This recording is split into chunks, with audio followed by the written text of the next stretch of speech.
Good afternoon, ladies and gentlemen. Welcome to another exciting Propagandacast with me, your host, Imperial Dane, Master of Propaganda here of Reich, Defender of the Fatherland. We're off here to the exciting 1v1 on Bistraya Volta, most like the last one, since according to the patch notes that came out a few days ago, this is the last time it will be here. Basically, after the patch, Bistraya Volta is taken off the auto match map list. Probably because it wasn't too popular and was a bit of a tricky map in many regards, alongside Stalingrad too, which I'm pretty sure wasn't popular at all, so there you go. Of course there'll be other maps that sort of go along with the new expansion, so that should be good, that should be lovely. We got Koenig here fighting for Germany, for the Reich, for the Kampfgruppe Heller, versus Zuna fighting for the Soviet Union, for the glory of Comrade Stalin and the 310th Rifle Corps. With shock rifle, got motor and so arm versus Koenig, so Luftwaffe ground forces, the Volkskonstitution pioneers. We got conscripts and we got Strafniki here from the Special Rifle Command for Zuna. Actual penal troops, they should be interesting. They should be interesting. Going south and, well, north here. Sturm pioneers blitzing away. Also a slight apology to Tightrope Gaming, who apparently I managed to grab a match from his tournament from he was running. Didn't credit for that, hadn't noticed it. Was basically sort of building up with replays because I was heading off to a small vacation, which you didn't notice because I'd basically all set up there. And in my haste, I didn't sort of pay attention to that. So my sincere apology to Mr. Tightrope Gaming. Did many slight towards that. And certainly not against all the effort it took for him to organise this little tournament there. So, you know, my apologies. The match in question was the OMG Pop versus Paul match there sort of grabbed. So, just full disclosure there, full disclosure. And of course a apology from me there, that was definitely all on me because I was basically in too much of a hurry. Anyways, indeed we got there for Volksgrenadiers, we got a Scout here on the way for Zuna, we got a Kubelwagen on the way for Koenig. Volksgrenadiers holding up there, this the rifles, the K98Ks. Keep shooting, Heinz, but we can't see them. Yet they can see us, so shoot back! Well, there we go, Strafniki moving up, Volksgrenadiers moving up again, we got the Kuban, we also got the M31 there, the Lend-Lease scout car there from the Americans. Not sure how many of the Soviet use left them, but they tend to more go towards the Razvedki units, I believe it's sort of pronounced, of the Soviet sort of advanced reconnaissance, though in terms of reconnaissance, the Soviets sort of just more preferred, you know, finding the weak spots. These units were supposed to sort of occupy them until the rest of the army could sort of, you know, take advantage of whatever weak spot they sort of put, sort of fully break through the German lines. Right here though, board decision there by Koenig, went after the M31 with the Kubelwagen. I mean, in theory you can make it work, but you need some distance, you also need some steel punch and other use of support. In this case though, didn't quite work out, he was out in the ice. Kubelwagens don't do well on ice at all, and that allowed the M31 here to score an easy kill, also get some other kills on their troops, not getting away, they're overdriving, trying to rush and get it. Close, I suppose, there, but in this case there's a bit of a poor tactical decision for Koenig. Again, he shouldn't have sort of gone directly that aggressively in towards it, so unfortunately there. Koenig in response to the M31. Strafniki pulling back, though we got another unit there on the way for Mr. Zuna. Got the scout car there rolling about. Sturm pioneers flanking in with assault rifles, yeah. Sturmgewehrs. There we go. I mean, it was not bad thinking though. In this case, he just sort of pushed through and, you know, with the re-exposed, he was doing a bit tricky. They should get some damage. They got main gun destroyed, but in this case, simply too much health there left. Only M31 for the Sturm Pioneers to get it. I mean, you know, not a bad idea though. Not a bad idea at all there from Koenig. Well, in this case, wasn't quite working out. And there we go. We got an MG35 here for Koenig. Some heavy machine guns should help him control the map. South has gone here to Zuna. And Koenig, I think, should sort of try and more secure that, get some fuel, because, I mean, he's overall not getting a lot of fuel in the first place, and the sooner so just easily gets a fuel advantage. That could get very ugly, since, of course, the third can sort of more easily sort of press out larger numbers, depending on what he aims for. So that could easily get ugly, therefore, Herr Koenig of the Oberkommando. And, of course, from tomorrow on, of course, we'll have the British free trial. I'm actually handing out keys, you know, some in the comments here to my YouTube videos or on Facebook, so, you know, keep an eye out there, for this little free trial, which lasts from Monday until the game's released, by the way, where you could basically sort of get the key, or pre-order the game, you can play the Brits beforehand, have some fun with that, so be sure to have a go at that if you have the possibility, or a free trial key, and again, you know, pay attention to the comments, or head over to my Facebook page, the Propaganda Ministry. But there we go, we got some nice push in there from Zuna. Again, the penal troops quite nasty. They certainly overpower the Volksgrenadiers there with their semi-automatic rifles, the SVT-40, which was actually originally designed as a fully automatic rifle, a battle rifle, the AVT-36. Problem was, though, it was too good. The recoil basically broke the rifle, so they geared it back and created a semi-automatic rifle, that is the SVT-40, which, of course, in a sort of longer history, also ended up serving as the basis for the German Gewehr 43. But there you go, good hit from the Koenig M31, almost down. But in this case, luck favors Zuna, was able to pull it back. Main gun is destroyed. And Sergei there seems to be a bit sad about it. Yet, my machine gun, I am useless. I have lost all purpose in life. There you go, Church is certainly a strong point here for Zuna. Koenig pushing onwards, he's all going for the south here, but at the same time going for the cop on here with engineers. He's building up a battle group headquarters, siege doing pioneers there. He's probably aiming to heal there, though of course he could try and bet them up, then just set up a medical supply was heading up for the mechanized regiment. I mean, considering the resource situation, I think mechanized would be better allowing to trade off fuel, since he's at least got some munition. That would help him out. Could also go for a Puma in case there's some heavier light or lighter vehicles hits Koenig, so that would be helpful there, I think, but none of that so far. Koenig MG34 holding back there. Strafniki and Consul flying about there quite nicely, marching through the white snow, and there we go, folks with his other Strafniki. The penal troops there having the advantage. The penal troops not being a unique concept to the Soviet army. In fact, I believe the German army operated with it first, and the Soviet sort of basically went, you know, these fascists do have good idea. Or it might just happen at the same time, it's harder to say. Either way, the Germans certainly also operated with it as well, though it didn't quite sort of gather the same levels of infamy as the Soviet army. Quick grenade there, Stielhanger to leave several communists dead, but not enough for the Germans to persevere in the south. And there we go, overall Koenig lost supreme map control there. I mean, he should have pushed more troops out the field. Instead he's flooding manpower here for some reason, which is a bit beyond me. He might be setting up for Fallschirmjägers, but the question is getting out Fallschirmjägers as soon as possible worth, losing most of the map? I would argue no. Also, minesweepers here, though, of course, remember to put away your minesweeper when you actually expect to go into an engagement. Otherwise, you've basically sort of got one guy going pew, pew, pew with his minesweeper, hoping to make the other guys believe he's not unarmed. And I'm pretty sure the Russians aren't going to buy that one for very long. Shit, he has laser weapon, it goes pew, pew, hit the dirt. Second MG34, and he's adding in more Volksgrenadiers. Alright. Still not a sort of large approach towards the south. He's just harassing a few points, and actually making an effort towards, well, making it his. Penal troops there getting stopped by the MG34. Bullets raking down on the poor bastards as they're crawling through the snow.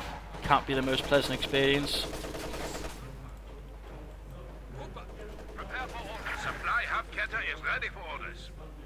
MG34 supporting as well. There we go, MG34 falling back. Koenig forced away. Again, overall, Koenig here is spreading out too thinly, really. Not really getting much done in terms of map control, I think. And then running straight up here. Oh, Granny's home for the coup. Oh, there we go. Grenade saved the day. Almost got a wipe there. Got the point here. More troops moving in to grab points. This is better for Koenig. This is better, but just one problem, of course. Zuna's already taken the hit. He's going for the half track there, the M5. And in that regard, he's only really got the Raketen there. He could of course get the Panzer to deal with it, but he's still going to be in trouble, to put it mildly. And it's also much more focused on the north instead of the south again, which is very open. I mean, there's a lot of opportunity here for harassment from Koenig's side, and just securing it, holding up, and denying Zuna more territory and more resources. More importantly, in particular fuel. But there we go, M5 arriving, getting the court mount, pretty standard stuff for the Soviets, quite potent. Unless the Oberkommando had rushed to a Puma, which it hadn't. There we go, we got Fallschirmjägers arriving, FT-42s, they're surprised the penal troops, and them running there with FT-42 fire. Going for the cop one again. I mean, in that sense, he's trying to get it, but it's overall too thin an effort. Plus, of course, it leaves him open in the south to say the MT-1 and the half track, so in that sense, though, Koenig's map control is a bit off. Not too strong here. Now goes about to lose his Steel Pioneers. A harsh loss, in particular with the minesweepers on top of them. So right here, Koenig is sadly approaching the situation a bit incorrectly. And again, I'm not sure why you wouldn't just, focus harder for the fuel, try to deny that to the Soviet opponent instead of, going hard for the north and, not really doing it too well. Not entirely sure what Koenig is thinking. You got point there grabbed. No tag up, no Schwerpanzer quarters, no Obersoldaten, no nothing.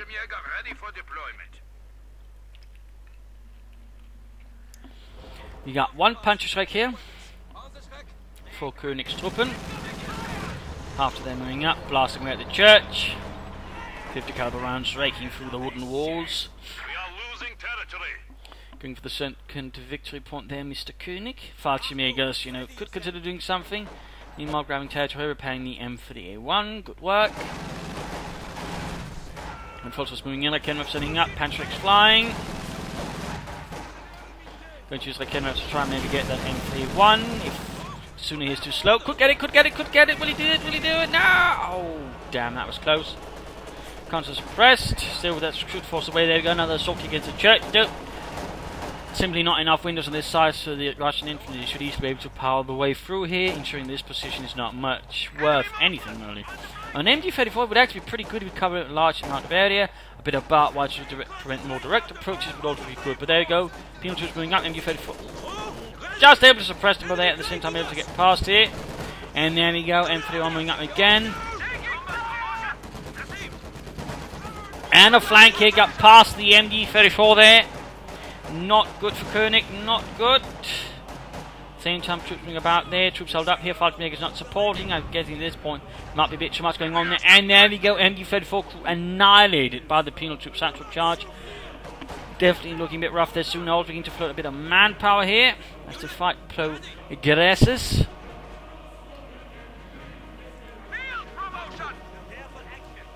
And going for one push back, Fulton's got the Koenig moving ahead.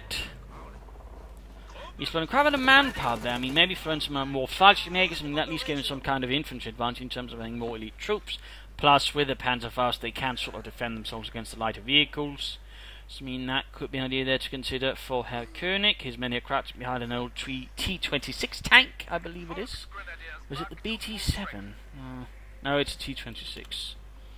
45mm gun bar weight on those, same as on the T-70. Was the primary tank, I think, of the Soviets back there when Operation Barbarossa began, and was not really adequate. They lost quite a few of them. Let's just keep it at that.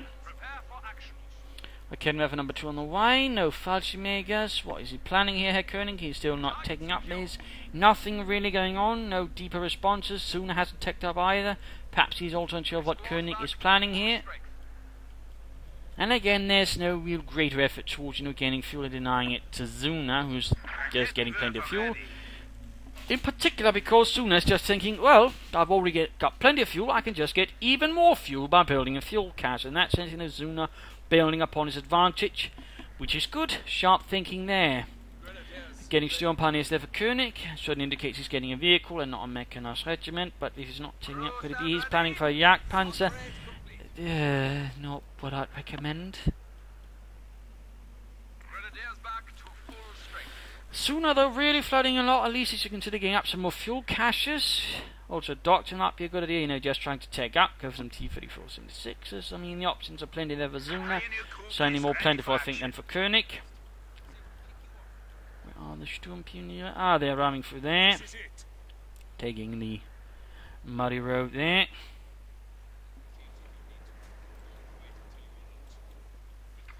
Russian infantry on the move again. Minesweepers up again, still not putting away, and we've got here, there we go, mechanized armor company, a bit of shooter there, cover shattered, still part engaging, still not putting away the minesweeper. Fallschirmjägers getting shot at from the church, no response. Forces going from the northern point, and they're going for the one moving in. Koenig for Panzerschreck, can he get it, Veterans 1, oh, got it! Victory there for Germany. That should definitely help out Koenig a bit more freedom of movement here versus Zuna on the frozen fields of Bistraya Voda. And we go charging straight in here, beginning to look a bit better. They're taking heavy fire from the Fallschirmjägers, the MG-34 and the Volksgrenadiers. pile of corpses signifying where they encountered too much German resistance. Koenig have been overwhelmed by the Strafniki forces moving in, and you got a Katyusha on the way. She's adding rocket artillery in there. Considering Koenig's force composition, it makes sense. Largely infantry, some support weapons. Katyusha should be able to work nicely against that. Come on, put away them. Oh, he had put away the mines finally.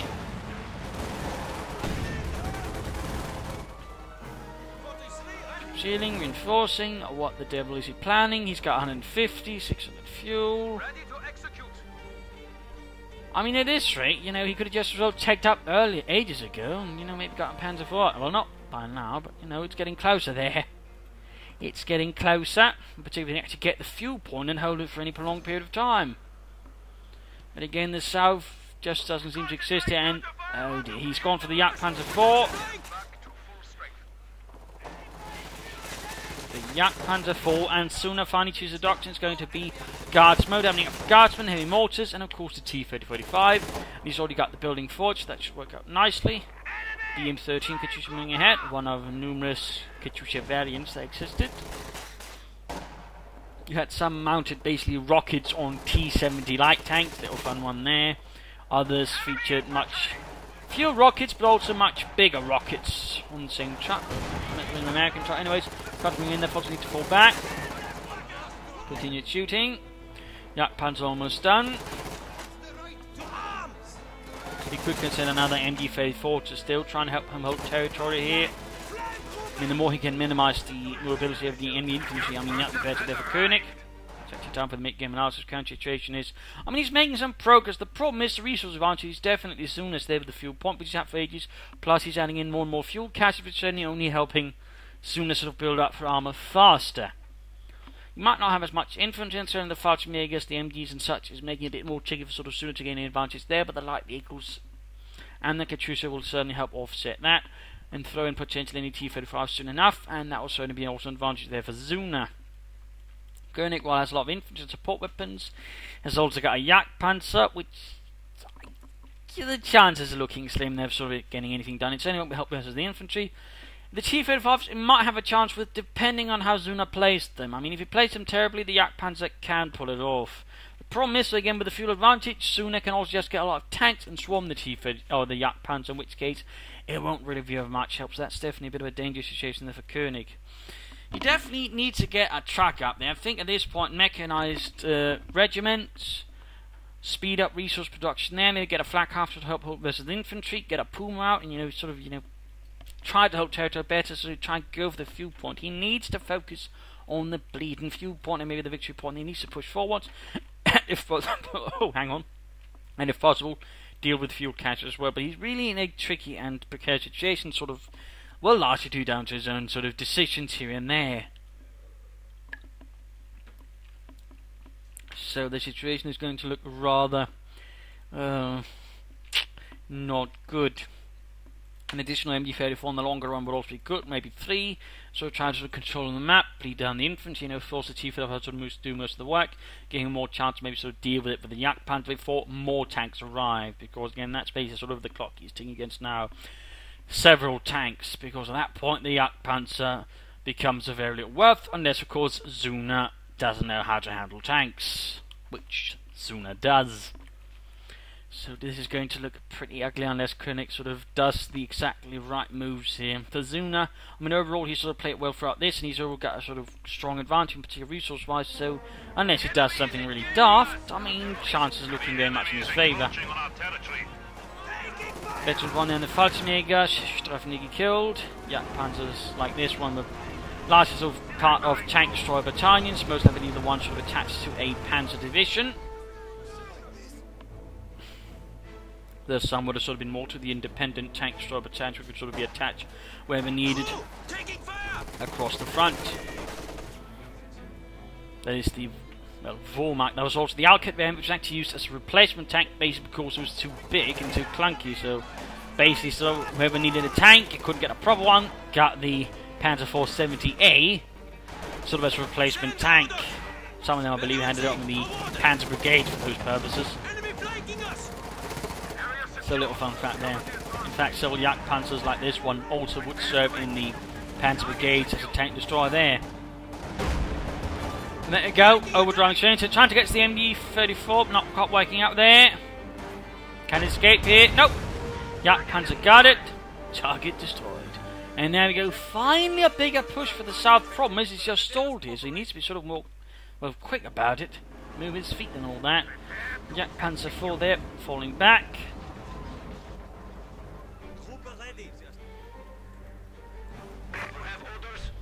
Enemy forces capturing supply sector.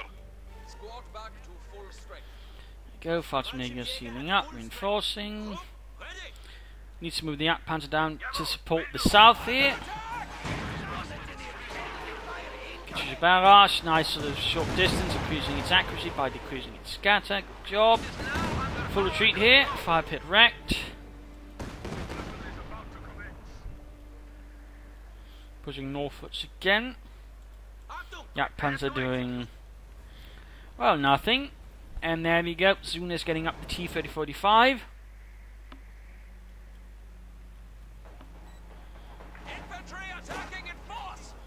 Panzer taking fire, Yak Panzer moving up, shooting. You go, Fallschirmjäger's opening up the conscripts. And virtually two quick grenades from the south, Gartnet wiping the Fallschirmjägers. Devastating it. Also flooding manpower. Come on, Koenig, you need to be as aggressive as possible. Just sort of push up wherever you can, you know, do damage, bleed, be aggressive. I mean, the Fallschirmjäger is pretty much his own sort of only advantage at the moment, should gain any sort of upper hand, I think. In particular with all the infantry. If you can bleed away the infantry, he might still have a chance of winning this fight also. Because then there's nothing to support the armour. Plus then there's a larger chance of maybe catching the T-35 with the Panzerfaust, making an even easier target for the Yak Panzer. Well, actually an easy target. Of course, have to see what actually happens here. Koenig has once more lost to south. No Fallschirmjägers were dispatched straight there, though that would help him quite greatly.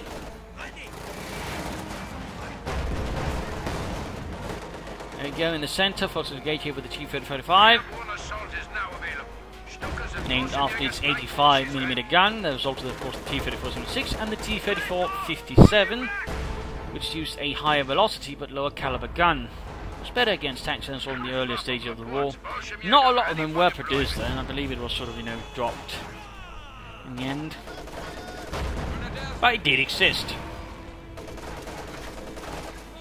Quick grenade there, contact pushed away.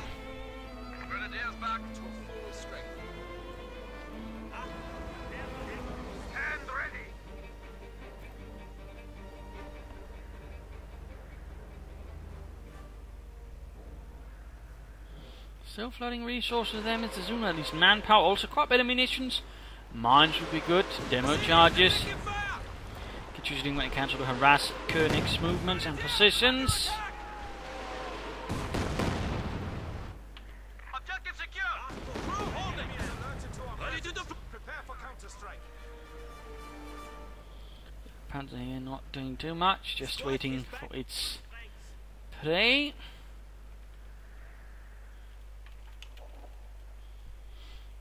Zuna also not being particularly aggressive here, still engaging conscripts, no infantry support really there. Placing most of his anti-tank up north, nothing to really support south. I mean, he keeps forgetting the fuel, which is really to the advantage of Zuna's at this moment, almost getting 40 fuel per minute. That's pretty much, you know, one T-3045 every, you know, 3.5 minutes or so. Which is, as you might, you know, realise, not particularly good when, you know, to take a Yak Panzer in theory, he's going to have to wait, you know, 13 minutes. There's a huge time difference there, and that's not really good. And easily means, you know, Zuna can flood the Yak Panzer with targets, which Zuna can't handle. There he goes, actively moving. But overall, too slow there. Sturm Pioneers lost, wasted even. No more Fallschirmjäger still. Standing about there, not entirely sure what Koenig is thinking versus Zuna.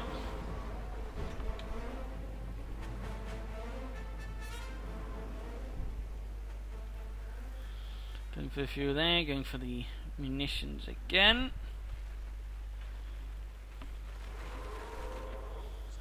And there we go, Katyusha shooting again, therefore the advancing infantry. Stuck their noses a bit too far there. But at least this time around, Ivan wasn't able to blow it off, leaving them noseless and most likely lacking a lot of other body parts after such a barrage. Go, T-35 moving in to deal with any survivors. There you go, good hit from the T-35, good hit. Party makers arriving, almost got a wipe there. Academy for trying to move up. Yak Panzer able to be seen. Coming in there again. Guys were doing what they can there. And equipped with DPs, they also need to lay down a murderous fire there versus the German troops.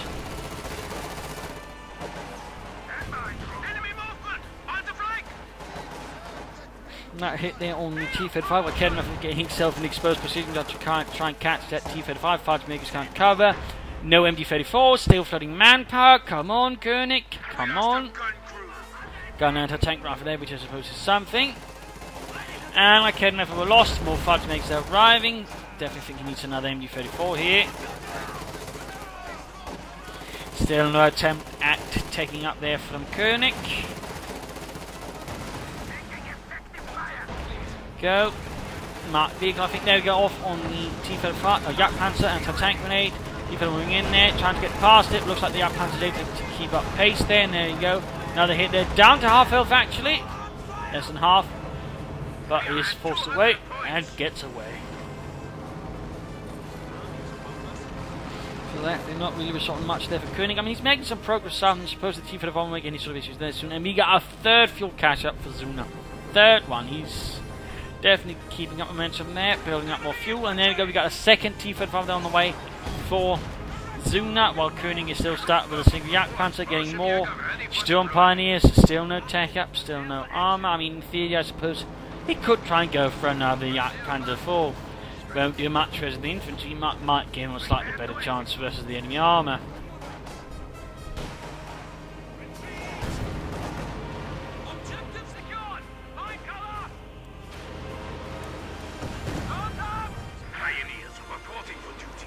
Rockets fire at the base there, doing some damage. Not a lot though. Victory point probably not looking good for Koenig there, not looking good.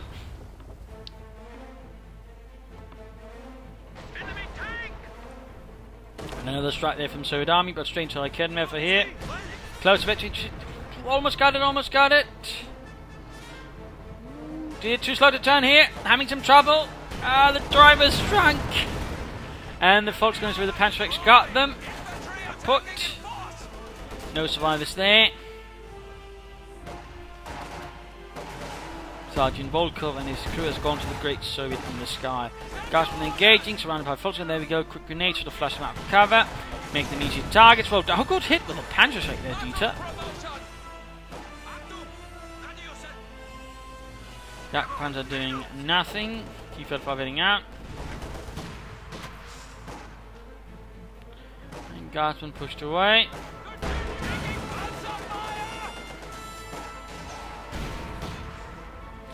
Veterans who fight for the Volksgrenadiers. That's something. I can never gain Veteran 2. He could actually end up losing another one here. The Veteran 2 there definitely helps them. Makes them shoot a lot faster, which does make them more lethal. Faster makes them trying to hit with the fuel catch. That would be a better job for the Kedmev and let the Volksgrenadiers try and grab the southern fuel point. Stuffniki Uraring through the southern path. Fighter makes probably in a pretty bad position. The stuffing in the hand, could quick set up in heavy cover. Not sure why Koenig didn't move faster towards actual cover, setting up position there instead, leaving his men out in the open. Still flooding resources. Not sure what Koenig is thinking there. Not sure what he's thinking. Then taking heavier losses out in the open. Seems like Koenig at this point has given up, isn't even trying.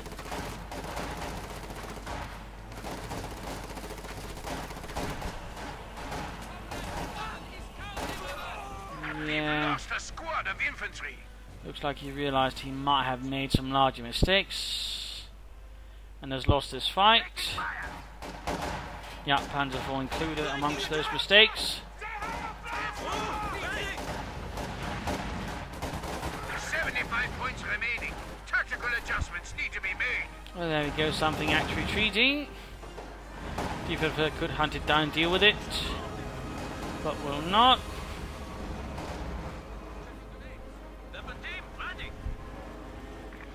Speed up there.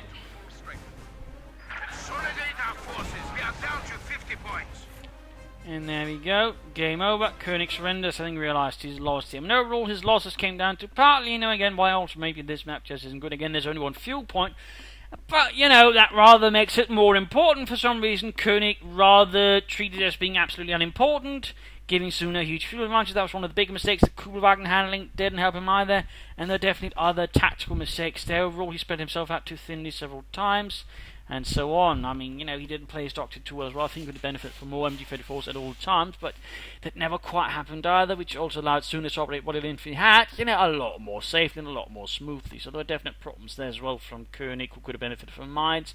And I definitely think the Battle Group headquarters here was a mistake. He should have gone for mechanized regiment, tried to go for some vehicles. That would have allowed him to hold this map much better, and also handle the lighter vehicles much better too, but sadly it didn't happen. So that was a lot of mistakes there from Koenig, including again the resource float. Zuna handled alright, but could have done with expending more resources, munitions, towards mines. Would have done a lot better. Could have made this fight easier, I think, therefore, Mr. Zuna. But overall, well played. Not as much as a comment on. He certainly handled Koenig alright there. So there you go, the last of Bistaya Vota. Thank the heavens. And hopefully you enjoyed this match. Hopefully you learned some things from it. Hopefully it gives you some matches, what to do and what not to do. If you did want to subscribe, tell a friend, share it with everyone. If not, send a replay on apart some feedback in the comment section. This is Imperial Dane saying cheers, thanks for watching, and hope to see you all tomorrow. Bye!